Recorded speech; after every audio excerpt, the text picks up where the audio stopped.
What is up, guys? Bigredreviews here. I'm here with Shane. Again. You know him from the other videos. Anyways, we saw Spider-Man Far From Home, not together. He saw it, Monday night? He saw it Monday night, saw it midnight. It came out, yeah. I was supposed to go, but then I was supposed to go the next day, so I didn't go, and then I didn't go the next day. Anyways, we saw it. Initial reactions before we get into the deep dive. All right, initial. Like, is it best Spider-Man? That's every time a new Spider-Man movie comes out, everyone's like, is this better than Spider-Man 2? What do you? I mean, it was something. I really liked it. It was much different than we've ever seen a Spider-Man villain go against. Because it's fucking Mysterio. Mysterio, he's not like a bad guy. I mean, he's a bad guy, but like he's not. You understand his motives. Yeah, he's like a human dude. He doesn't have like special powers. So this is the second Spider-Man movie in a row where a villain fucks up Spider-Man because of Tony Stark. Right. Yep. But that was the thing going into this movie is, will Mysterio be good? Will they do him right? Everyone, if you have a basic knowledge of comics, understand that Mysterio is evil. So this whole him being his friend thing, we obviously knew something was going to happen. Right. And it's part of Sinister Six, actually. Yeah, and the way they did it was still interesting. They brought... All right, we'll talk about that in a bit. We're going to go through each of the movies. So the beginning takes a weird turn because, well, the clip you see at the beginning is actually the new clip they ended at the end of eNdGaMe. Right. So basically the opening of the movie. Then you hear Whitney Houston out of nowhere. And so basically the probably one of the most cool things about this movie is you see how society is reacting to the snap. They call it the blip now. Right. And everyone's trying to just move on and act like it never happened. It's funny because you go to 2018 after Infinity War, everyone's devastated, but now you're seeing like the snap in a funny way and how people are reacting to it, and all these kids are laughing about it because that's what kids would do at the end of the day. You're fucking going to laugh about it. Probably one of the coolest scenes in the MCU to me, you see they're at a basketball game and you see like the stands and the band gets snapped, and it ends up being a funny scene, but that first part is really cool because you just see like an event that we would go to or any of y'all would go to where it's just football and people get snapped, which that's what I wanted to see, was it happening on like a regular like community, high school basis. What did you think about that opening and all that? Well, I really liked it. It was pretty comical with the whole Whitney Houston and tribute to Tony Stark and Cap and all those people and Black Widow. But yeah, that was just a really interesting scene because you just see what the normal person would see. The people that watch the movie, you see what we would see. Yeah. And then when it showed them get blipped back, you just saw the same, like they're in the same exact place was when they left. So there's a whole other basketball game going on, and then the band just shows up right in the middle of it. That was pretty cool. Pretty comical. Yeah. Did they have a picture of Black Widow? Yeah, they did. They did. Okay. The thing about it, then you have to start asking is, so if someone like is sitting down where you were snapped and you get snapped back into existence, what happens? Will the snap move you over, or do you just like, is my arm inside of him now? I don't think it's like the SpongeBob and Squidward episode. Like, I think it might just move you. I don't know. They're probably not going to answer that. But then we start seeing Peter, and he's at some homeless shelter thing with May. The scene with the cops in the trailer, that whole scene was not in the movie. With him like, webbing bad guys and he talks to the cops. That was not in the movie at all. Right. You see Happy hitting on May. Yeah. But let's just skip ahead a little bit. He goes on the trip. He has these feelings for. So when Spider-Man: Homecoming came out, I didn't really like Zendaya's character that much. That I really liked her at the end of this movie. Yes. 10 times better. I didn't really think of her as MJ material in Homecoming, but now, yes. After seeing her in Far From Home, I really liked her role, and they really expanded on her more. And we see like a softer side of her instead of like this edgy side she had in Homecoming. Right, because it's not really like the type of MJ you would expect. But that's good. MJ is usually a redheaded chick. Yeah.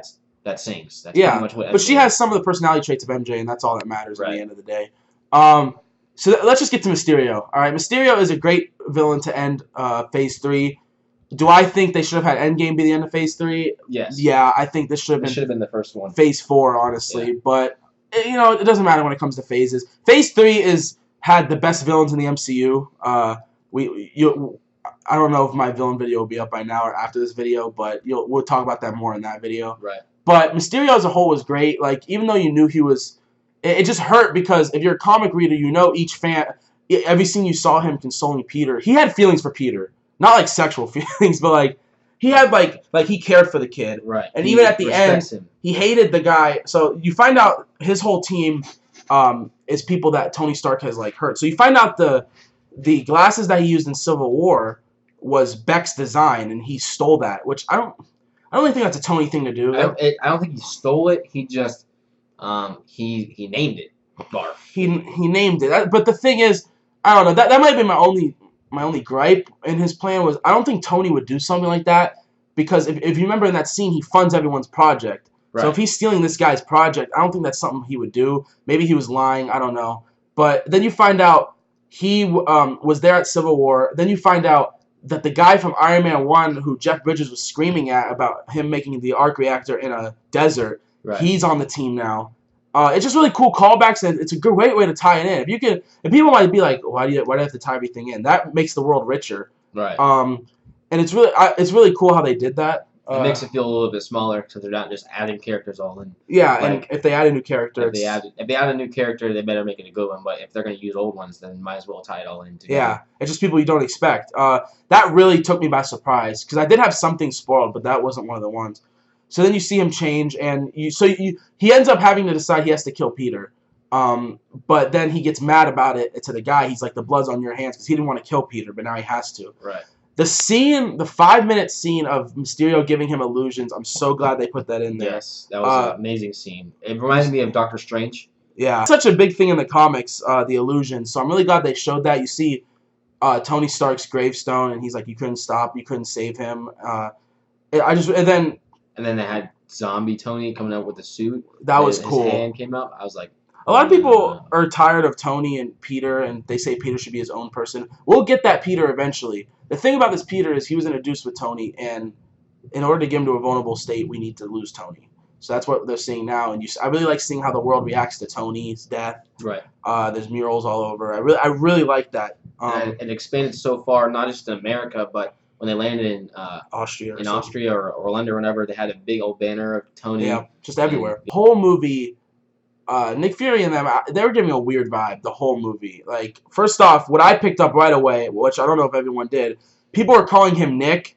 When if you watch Captain Marvel, he doesn't like being called Nick. Not even his own mother calls him Nick. But right away, someone called him Nick, and that really took me off guard. It's a little detail if you paid attention to Captain Marvel, right, that it can give away some things that happen in the credits scene.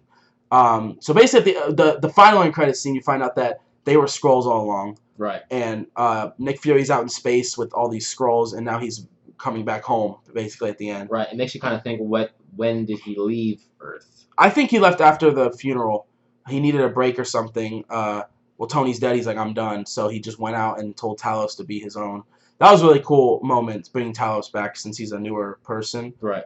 But anyways, back to Spider-Man. I really like the whole final battle. You find out it's an illusion. Right. And I really like how he keeps mentioning the Avengers. He's like, okay, the Avengers are not coming for us. Probably one of the best scenes in the movie. So this is Avengers level threat. Yeah. Yeah. Probably the best scene in the movie is it was like a 1-minute one take. It was of Peter like overcoming. He's like talking about his Peter tingle, and he's overcoming the illusion. And you see him in like this virtual reality world, which is basically an illusion. But his spider tingle is making out the real world and he's just as like a hitting hologram. Shit, but you don't see the stuff that he's hitting until the very end. Yeah, and then he finally beats Beck, and then Beck is illusioning him or whatever you call it. But he goes to shoot him, and then he catches it, and Beck dies. Right.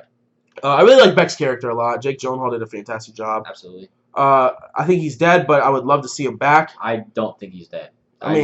Just because he's part of the Sinister Six doesn't mean he has to be alive. They could always add someone to be the Sinister Six. But it just wouldn't be the Sinister Six without Mysterio. No. He's a big part of it. But no mention of Vulture. No mention of Oscorp. No mention of... I'm sure that'll be in the next movie. No mention of the Scorpion. No mention of any of that. Because he hasn't even made friends with any of the Oscorp or people yet. So. I think that, so we saw the new Avengers Tower. There's like this middle thing with like this forest or whatever, like not like trees. They never show the top of the building. They never show the top of the building, so we don't know what the new sign is. So my theory is it's the Fantastic Four building. If it's not the Fantastic Four building, then it's definitely the Oscorp building. Yeah, makes sense. So I think we covered But everything. I think it's too early for them to add in the Fantastic Four. It's gonna take a year or It's gonna two. take, yeah, probably a couple of years. John Krasinski, please. Yes, And Emily Blunt. Krasinski. Dwayne Rock Johnson as a thing. Nah, Yes, that would be crazy. So I think we got everything. I think. So we're fucking with y'all. Finally, the mid-credit scene is probably the biggest talked about scene out of the whole movie. So it takes place right after the end of Far From Home. Right. He drops off MJ, and you find out that Beck basically is telling the whole world that Spider-Man's the bad person. He manipulated audio to make it look like Spider-Man was causing the death of all these people, and then he releases his name to the world.